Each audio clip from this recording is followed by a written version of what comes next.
Oi, gente, tudo bom com vocês?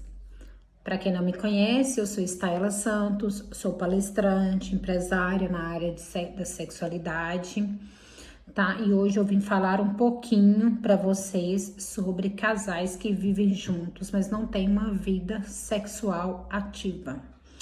Daqueles casais que ficam ali anos e anos e anos sem ter um sexo. Isso mesmo, gente. Quando eu comecei a pesquisar, que eu vi que isso era possível, eu fiquei com queixo caído, porque eu realmente não imaginava. Então, em se tratando aí de relacionamento, tudo começa pelo respeito. O respeito e o desejo de valorizar outras pessoas e, claro, a si mesma. E por que eu tô falando isso? Porque quando a gente fala de sexo, tem que falar com muito cuidado e tem que realmente se dar o respeito e também a valorização devida. Quando a gente fala sobre casais que vivem juntos e não têm uma vida sexual ativa, nós estamos falando de algumas situações. Algumas situações que levam a isso acontecer, né? E algumas situações que deixam que isso aconteça. Percebe que são duas questões diferentes? Então, primeiro eu vou falar para vocês dessas duas situações que levam com que isso aconteça. Primeira situação às vezes, o casal é assexuado. Para eles é indiferente. Os dois, tanto o homem quanto a mulher, não vê muita diferença. Então, se teve, se não tem, tudo bem. Se teve com 6 meses, daqui 6 meses, um ano, tá tudo bem. É de comum acordo. Ninguém é ofendido, ninguém se sente constrangido, porque tá bom para os dois, né? Tá tudo bem, vamos dizer assim. Não tem essa conexão, não é só com eles, mas com qualquer um. E tá ok. E como ser feliz assim? Sim, tem muitos casais que não estão condenados ao divórcio e nem à infelicidade só porque não tá tendo ali sexo, tá? Eles estão gastando a sua energia em outros pontos e isso é ótimo para os dois. Esse é um ponto. O outro ponto, gente, a outra situação é o seguinte: às vezes um dos cônjuges ali tá passando por algum tipo de doença, ou um diabetes, ou um tratamento com câncer, enfim, às vezes duradouro. E aí, quem tá ali saudável, com a sua libido em alta, tem que ter a opção de querer ou não, né? Ficar sem sexo ou não ficar sem sexo e achar um meio para isso. Então, isso aí tem que ser conversado entre os dois, né? Qual que é a melhor solução para ambos? Se é de fato cada um seguir sua vida, ou se é ter um extraconjugal, que eu acho errado, mas cada um tem o seu ponto de vista e tá tudo bem também. Volto a falar que tem muitas situações que o casal vive feliz mesmo dentro dessas circunstâncias, tá? Também a gente não pode criticar, tem muita gente que fala assim: nossa, mas só porque ela ficou doente, nossa, mas só porque ele ficou doente, por que não tinha como ficar do lado? Gente, o sexo é algo muito importante para determinadas pessoas, então se tá limitando, tem que conversar, né? Então, esses são dois pilares, dois pontos, né? Dois pontos de vista, duas situações, não é nem ponto de vista, não, duas situações. A terceira situação, gente, que eu quero mostrar para vocês para mim, a mais comum, é o que de fato encaminham muitos casais a não terem sexo, a viver ali por muitos e muitos longos anos sem ter sexo. E pronto, que situação? São as crises diárias, né? As crenças que muitas vezes colocamos na nossa cabeça. Por exemplo, não, eu não tenho sexo há 3 meses. Mas isso é comum, tá? Tudo bem, gente, não é comum. Pode até ser comum, mas não é normal, entendeu? Não é normal, então É muito importante a gente pensar, tirar essas crenças da nossa cabeça. Não, a minha mãe me falou que ela vivia anos sem ter sexo com meu pai. O que que tem? Tem coisas que passam até de filhos, de pai para filho, como uma conduta de vida. Então, se aquilo deu certo para ela, ó, ótimo, mas se não der certo para você, se não der certo no seu casamento, se não der certo para o seu parceiro ou para sua parceira. Então, nós temos que pensar muito nessas crenças, sabe? Nessas coisas que colocam na nossa cabeça e que a gente acredita que é daquele jeito e pronto, né? Outra situação é quando você quer simplesmente ficar justificando suas falhas. O que eu quero dizer com isso? Ela vira e fala, eu não transo mesmo, ele foi indiferente comigo o dia inteiro, agora quer transar? Agora quer que eu faça sexo? Não faço mesmo.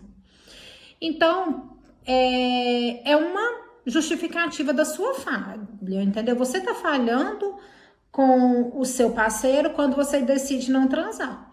E para justificar essa falha, você coloca a culpa nele. Entendeu? De um outro lado, o parceiro sempre tem as suas desculpas. Ela vive inventando desculpa, por isso que eu procuro fora. Minha mulher todo dia tá com dor de cabeça, então eu procuro fora mesmo.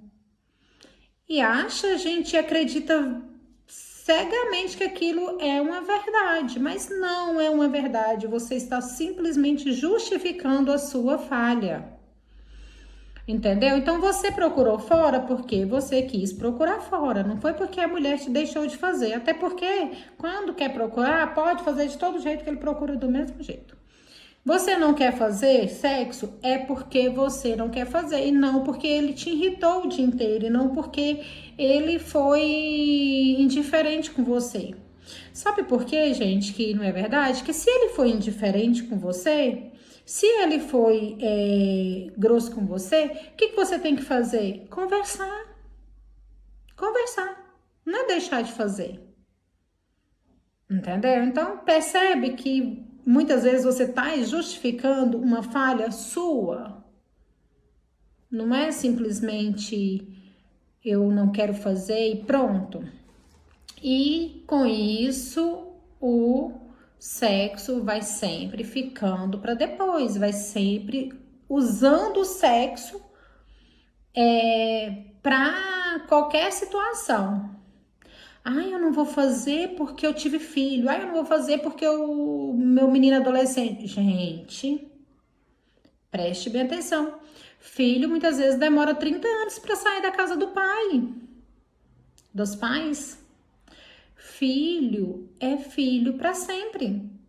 Então não podemos ficar colocando a culpa no outro ou em outras situações ou em algumas circunstâncias. Como eu te falei, se você tá naquelas duas situações, ok. Mas se não está, se os dois têm uma libido aí bacana, o que você precisa fazer é cuidar dessa relação. Simples assim. Casamento, ele tá sempre em movimento. Ele não tá parado. Não pense você que se você parar aqui, daqui 6 meses ele vai estar do mesmo jeitinho, porque não vai estar. Ele tá sempre em movimento. Se você não acompanha, a curva uma hora vai por um lado que você não consegue mais puxar o freio de mão. Então, muito cuidado com essa questão do sexo no seu casamento. Muito cuidado quando você fala, sexo não é importante, sexo não é o mais importante, sexo não é tudo. Muito cuidado com essas crenças que faz você deixar sua vida sexual sempre de lado. Pega lá seu checklist, o que você tem para fazer hoje? Eu aposto que não tá lá. Sair com sua esposa, sair com seu marido, tomar um vinho, só vocês dois, assistir um filme picante, ler um bom livro, os dois juntos. Eu aposto que não tá lá. uma dessas questões. Então, muda seu hábito. Cuida de você, cuida da sua aparência. Quando eu falo cuida da sua aparência, não é só a mulher não, é o homem também. Cuida das suas cuecas, maridos, pelo amor de Deus. Nós também queremos homens lindos, maravilhosos, bem cuidados. Entendeu? Então percebe que o casamento, ele precisa de cuidado. Ele precisa de atenção. Ele não pode simplesmente ser largado. E casamento e sexo é a mesma coisa. Sexo, gente, é uma válvula de escape muito importante na sua vida. Muito. Com ele, a gente se sente relaxada, interessante, atraente, amado. Então, sexo é uma válvula de escape deliciosa para sua rotina, para o seu estresse, para o seu dia a dia. Pega esse sexo, encaixa ele de uma maneira bem gostosa e tira só bons aproveitos. Entendeu? Tira essas neuras da cabeça. Tira. Ah, meu marido não merece. Ah, minha mulher não faz nada. Ah, ela só vive com dor de cabeça. Tira isso da cabeça de vocês. Traz o sexo. E aí depois vocês vão ver o tanto que vai ser gostoso. Beijo pra vocês. Até a próxima.